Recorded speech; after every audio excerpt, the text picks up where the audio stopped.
Can you go on your face? Are you happy? Are you hyper? This is crazy.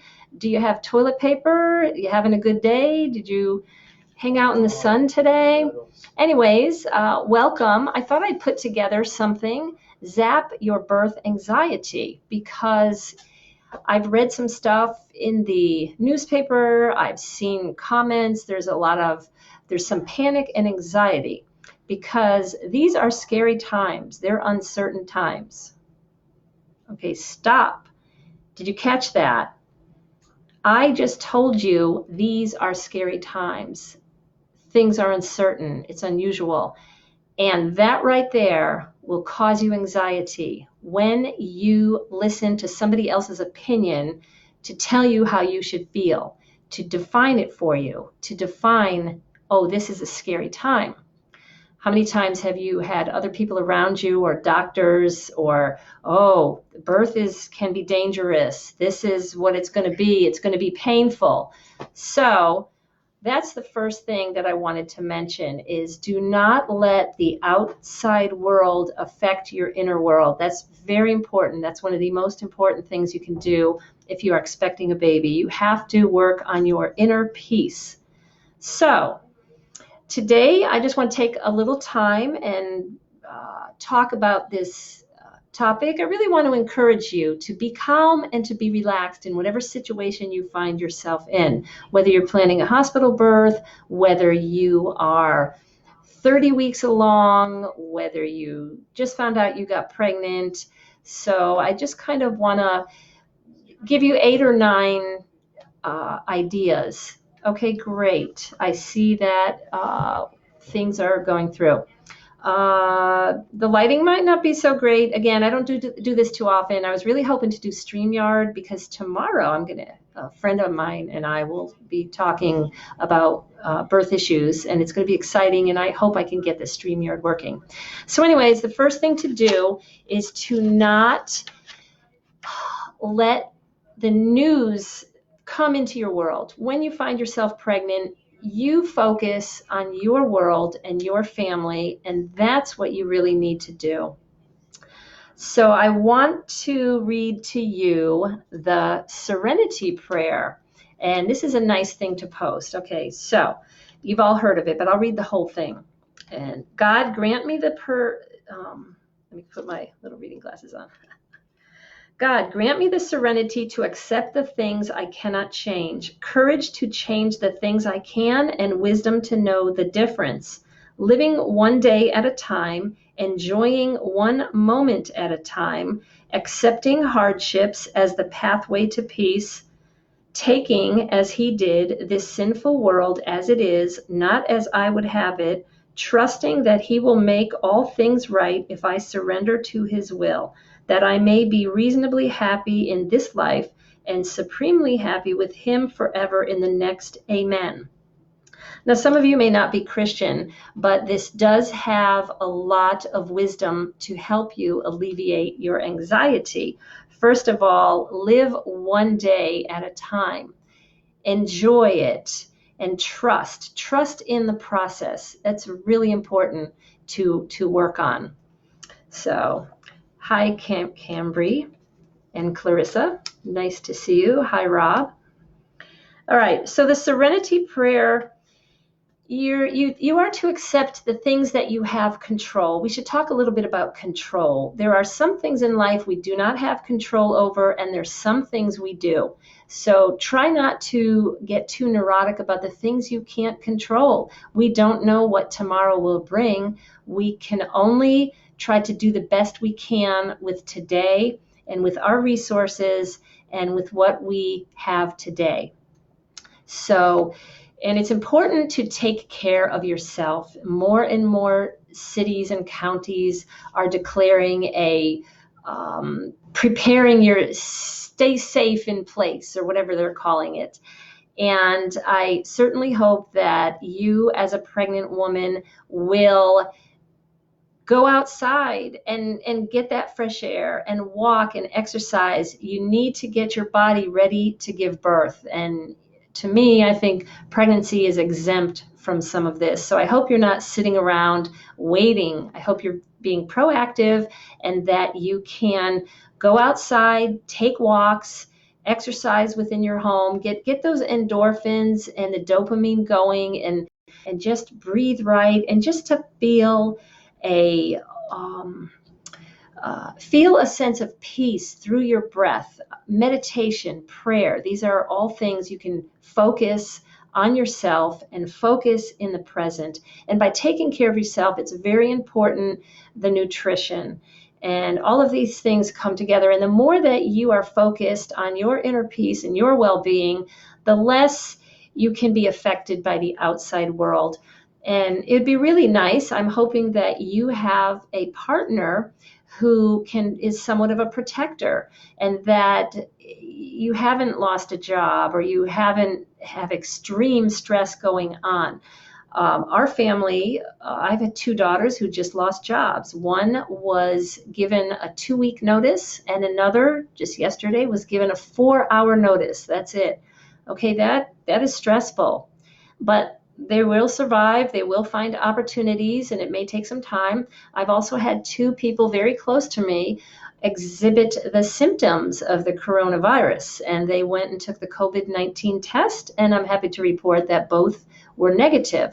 So I feel for you. Each one of us has different level of stress going on, and we have to try to work through it and not let it dominate our lives, and not let it dominate our pregnancy. And this is no matter what time in history or what's going on, it's still a joyful time to be pregnant, to be carrying life inside of you, and to anticipate the birth.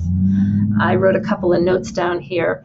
So be in the present moment. Being in the present moment will help ground you, not to worry about the future. Now, when I use the word anticipate the future, that's different. But to worry, to be preoccupied, to imagine, your imagination is going to be very important in your life. And isn't it important in anything you do? And let's just take an athlete, for example. An athlete uses visualization, imagination. They picture what the end result will be. They picture it positively. They picture along the way the details. And so you, as an expectant mom, can also do that. You can be in the present moment, of course, but you can use your imagination of what the future will be. So I don't know if that makes sense or if that contradicts itself, but that's just a thought that came to mind. And it's one that I used. And I'm no superhuman female, but I have 6 kids, and 5 out of the 6 births were 3 hours from start to finish. The other was 6 hours, but they were pretty much 3 hours from start to finish with the labor. And also, as far as pushing, I didn't really push much. That was within 5 minutes, and the babies were born. And so I think because I anticipated, I burned in my mind what the end result would be. For me, I knew I didn't want to be the textbook 14 to 16 hours of labor and any problems. So I anticipated the positive. Another thing you can do to zap your birth anxiety, if you're experiencing some of it, is to get out of your mental way and make room for the physical. And again, that has to do with the imagination. And this is very important at birth. You start to think, oh, what could go wrong? What if this happens? Oh no, is everything going as planned? I have to make an impulsive change and change everything immediately. And so that is not really calming. We do need to be in the present moment, and we do need to adjust as things go, but we don't need to be hyper exhausted about thinking about all the problems that can go wrong. And that just makes for a very tense, anxious. Another thing that could happen during this coronavirus situation is one of 2 things. One, We could see premature babies 3 and 4 and 5 weeks early. We can get very anxious. Oh my gosh, and that could precipitate labor. But what I've seen over many years is when people are anxious and they have fear, it's more of a freezing up and a withholding. It's often a woman might not be ready to be a mother. Maybe she's the first time she's enjoying her pregnancy and everything's going well, but she might not be ready to be a mom. So things might stall and come to a halt. And there's like this withholding. And sometimes that can precipitate a C-section, all these interventions. If there's two things I would like to recommend to pregnant women would be this: do everything you can to work towards 40 weeks gestation. It's very important to be getting the proper nutrition, your exercise, taking care of yourself, taking care of the baby. And the other thing I would recommend is personal, is to avoid induction. You don't need to agree to an induction for the reason of the caregivers, the doctors, your providers tell you, okay, you're 39 weeks along, we ought to go ahead and induce you. Well, what about letting the baby make that decision if you're all healthy otherwise? So drinking your water, taking care of yourself, and trying to put yourself in an inner peace frame of mind that you really would desire a full-term baby. And that through prayer, through meditation, these could be some intentions that you have. I've heard and seen many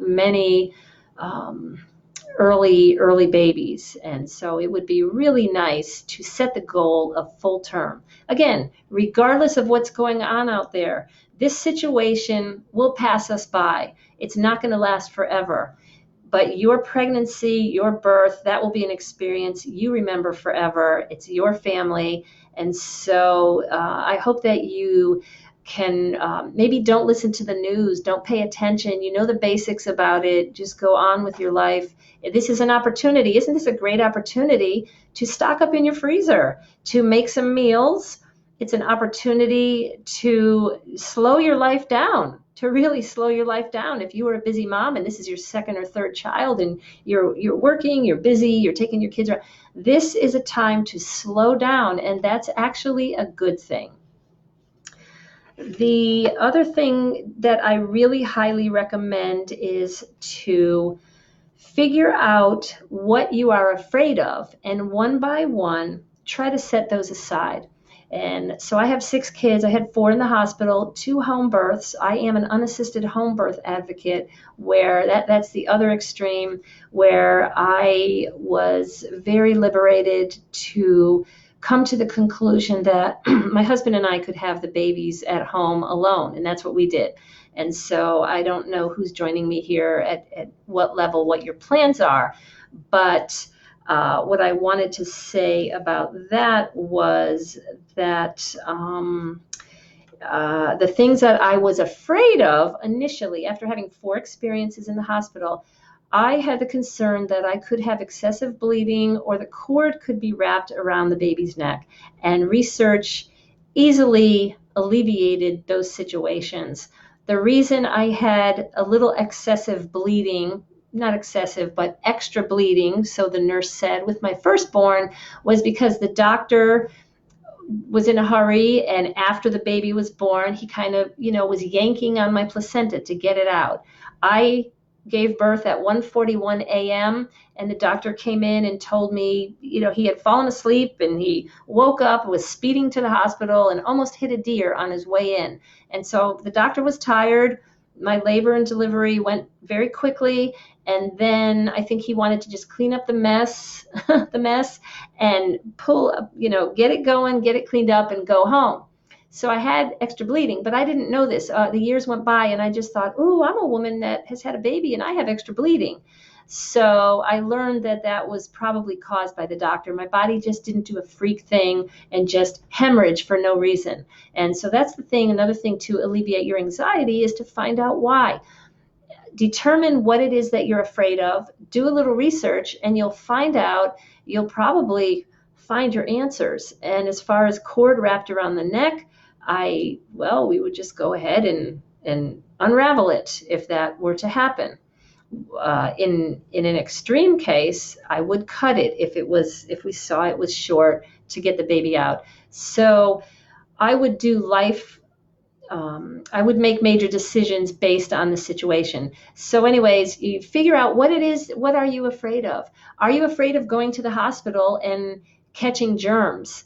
And if that's a big fear and you're in the process of deciding to make a change, you have to understand that if you just call up any midwife, they are, their experiences, they want to be with the woman and understand and know who their client is.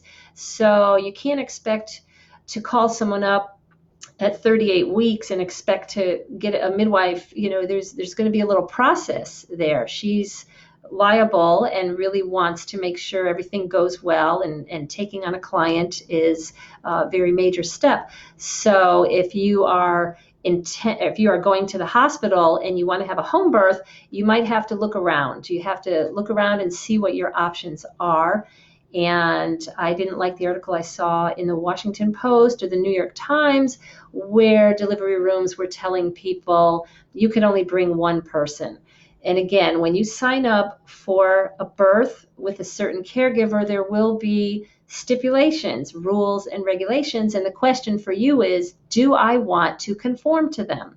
Is there any wiggle room? And these are questions for you to work out. But in your process, I hope that you won't panic. I hope that some of these things are helping you. I just have a couple of more ideas to replace fear with joyful anticipation, to imagine, to have a joyful anticipation of the whole process. One thing we could talk about pain, why some people experience pain more than others. And that might be a good topic for another conversation, another Facebook Live. But pain is very tied up in your anticipation and your worry and your expectations. All right, so Lorraine says, my son's cord was around his neck at my home birth, and the midwife gently pulled it over his head. It was not tight. I had 3 beautiful home births. Thank you for sharing this great info. Well, thank you. You're welcome, and thank you, Lorraine. And so again, it's not a time to panic. There's no time to panic. It's wonderful. A miracle is happening when your baby is being born. And so enjoy it and anticipate it joyfully. Focus. Okay, so I have a book out there called Take Back Your Birth, Inspiration for Expectant Moms. This is available on Amazon. You don't even have to have a package arrive at your door, and no one has to touch anything. You can download it. And in one chapter, I do talk about just in case having the baby at home. And this is a conversation that I'm going to go into more tomorrow with a guest. I just lost my train of thought. So, yes. So you can download the book and not have to have it.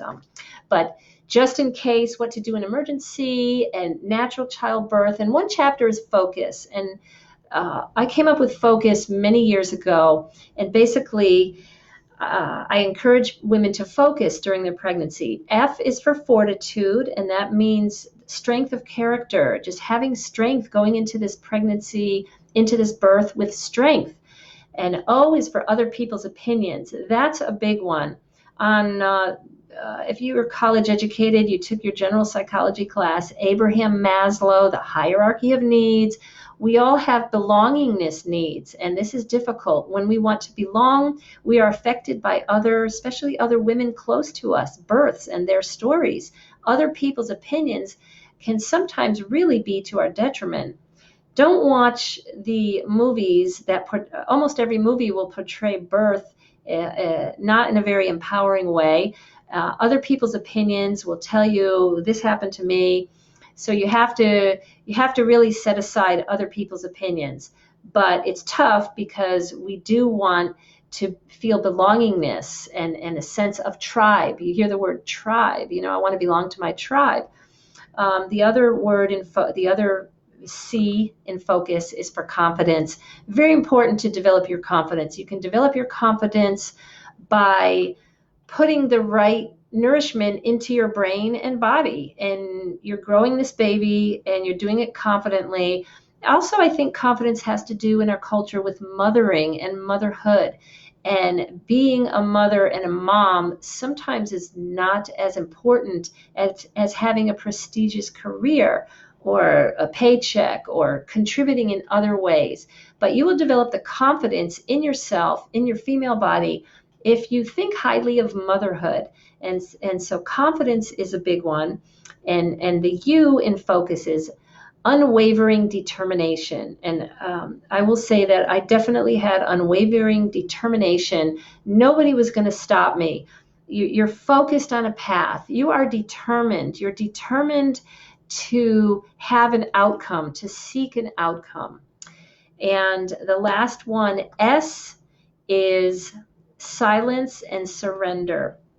And again, the opportunity with this coronavirus is that you can create silence. Hopefully, some of you may live in small homes with many children, and you may be in a stage in life where there's not enough silence, but please, 15 minutes a day, 5, 10 minutes a day, wake up early, have silence, meditation, prayer, contemplation. Put more silence in your life. Cut out some of the noise. Cut out other people's opinions. Maybe you don't have to be on social media so much. You don't have to look at news. You don't have to talk on the phone so much. Go within yourself and look for the inner peace with silence. And during your birth, you will want to surrender. You will want to surrender. So regardless of what is going on in the outside world, these are some things you can do to zap some of the anxiety you may be having. I didn't want to keep this too long. I just wanted to say thank you very much. Please leave comments. Okay, so let me see. We'll go ahead and read Clarissa. Not to mention not only the new visitor policies due to COVID, another article came out today that they will be separating mom, dad, baby until the virus is under wraps. That is frightening. Okay, thank you, Clarissa. That is frightening to you. That is despicable to me that they're going to separate mom and dad and the baby. And they're assuming that you walk into the hospital, I guess, that you could be contagious, that other people could be contagious. I'm visualizing walking into the hospital and meeting like an alien from head to toe, all suited up, maybe taking your temperature and treating you as if you could have the virus. I understand people working in the medical field have to take precautions, but is this what you want? This is very difficult, and let's hope. I'm confident that this is going to be short-lived. Within a month, within 2 weeks, I really don't think this is going to last a long time, but I'm no expert. I haven't been following the detailed trends and the predictions of what's going on. But what's really difficult is separation of the family, the mother from the baby. And most of us know on this call here, I believe we know that it's so important the moment you give birth for that baby, put that baby right on your breast, right on you, feeling your warmth, feeling you, making the bonding and the connection right away. We don't want separation. If anything, if you are having a hospital birth, these are good questions to ask, to know what you're getting into, and then again, to try to work within the system. So we don't have to fear. We work within our system. We use our resources that we can, and we just take it from there. And I want to wish you health and happiness during your pregnancy. I want to invite you tomorrow. Let's just, fingers crossed, I hope that I can get StreamYard working. I am inviting Laura Shanley, author Laura Shanley, and I will be talking about general things about birth. We're going to ask for people's comments and questions, what they might want to talk about. And this will be 4 o'clock Eastern time, again, on my Facebook page. And between Laura Shanley and me, we have 65 years of unassisted home birth advocacy. I have 23 years, and I believe her oldest is a little over 40. And that'll be really exciting to have a conversation. And we want to talk about things that you want to hear about or talk about. So I'm hoping I can get that worked out. Our plan is for 4 o'clock tomorrow. So have a great evening and stay happy and stay positive.